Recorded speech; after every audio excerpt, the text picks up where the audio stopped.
अस्सलाम वालेकुम। उम्मीद है सब ठीक ठाक होंगे। बात करते हैं कि मार्केट माशाल्लाह से पिछले हफ्ते अच्छी खासी नीचे गिरी है। तो क्या वजह है मार्केट के नीचे गिरने की? दो बड़ी वजूहत है मेरे भाई मार्केट के नीचे गिरने की। पहली वजह क्या है? पहली वजह यह है कि जो स्टेट बैंक है उसने इंटरेस्ट रेट रिवाइज कर दिया है और इंटरेस्ट रेट बढ़ा दिया, 10% पर ले गए। दूसरी खबर क्या है? दूसरी खबर थी कि इंटर बैंक में डॉलर का रेट अचानक बढ़ गया, शूट कर गया। ठीक है, अब ये जो दोनों खबरें हैं इसका नेगेटिव इफेक्ट आया मार्केट में।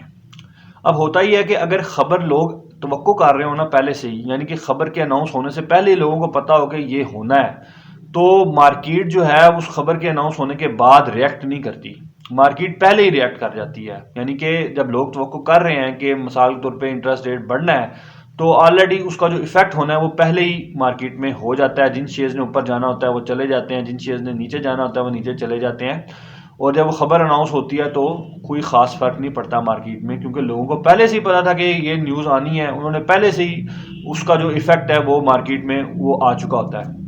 लेकिन अगर अनएक्सपेक्टेड खबर हो, जैसे कि इस सूरत में हुआ कि दोनों खबरें जो हैं, जो इंटरेस्ट रेट की खबर है और माशाल्लाह से आपकी जो एक्सचेंज रेट की खबर है, ये अनएक्सपेक्टेड थी, लोग एक्सपेक्ट नहीं कर रहे थे और अचानक ये हुआ। और हुआ क्या नतीजा उसका कि जो उन दोनों खबरों का जो इफेक्ट था वो फिर मार्केट में पड़ा। दोनों खबरें जो थी उन्होंने नेगेटिव सेंटीमेंट फैलाया, उसकी वजह से मार्केट जो है वो नीचे गिरी। अच्छा, अब ये देख लेते हैं कि नेगेटिव सेंटीमेंट क्यों फैला। इंटरेस्ट रेट के बढ़ने से क्यों नेगेटिव सेंटीमेंट फैला? इंटरेस्ट रेट बढ़ता है तो क्या होता है कि जिन कंपनी ने लोन लिया हुआ है अब उनको ज़्यादा इंटरेस्ट देना पड़ेगा, क्योंकि काइबोर प्लस पे जो है, जो लोग जानते हैं, काइबोर प्लस पे इंटरेस्ट जो है वो देना होता है। तो अब इंटरेस्ट रेट अगर इंटर डॉलर में जो स्टेट बैंक ने जो इंटरेस्ट रेट बढ़ाया है, तो उसके बढ़ाने की वजह से अब जो जिन कंपनी ने लोन लिया हुआ है अब उनको इंटरेस्ट रेट ज़्यादा देना पड़ेगा। इंटरेस्ट रेट ज़्यादा देने का मतलब ये है कि उनकी अर्निंग कम होगी। अर्निंग कम होगी तो शेयर पे नेगेटिव इफेक्ट पड़ेगा। ठीक है, ये तो थी पहली वजह इंटरेस्ट रेट की वजह से नेगेटिव सेंटीमेंट फैलने की। अब बात करते हैं एक्सचेंज रेट के बढ़ने की वजह से नेगेटिव सेंटीमेंट क्यों फैला। एक्सचेंज रेट जब बढ़ता है तो क्या होता है? एक्सचेंज रेट जब बढ़ेगा तो क्या होगा कि आपकी इंपोर्ट्स महंगी हो जाती हैं। वो कंपनीज जो रॉ मटेरियल इंपोर्ट करती हैं उनकी कॉस्ट बढ़ जाएगी।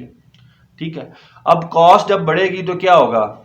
कॉस्ट जब बढ़ेगी तो आपका प्रॉफिट मार्जिन कम हो जाएगा। ठीक है, क्योंकि आप उसी वक्त प्राइस तो नहीं बढ़ा सकते, अपने सेल प्राइस जो है आपकी वो नहीं बढ़ा सकते, तो आपका ग्रॉस प्रॉफिट मार्जिन कम हो जाता है। और जब ग्रॉस प्रॉफिट मार्जिन कम होगा तो डेफिनेटली आपकी अर्निंग कम हो जाएगी। और फिर वही बात की, जब अर्निंग कम हुई है तो डेफिनेटली शेयर तो है वो नीचे जाएगा।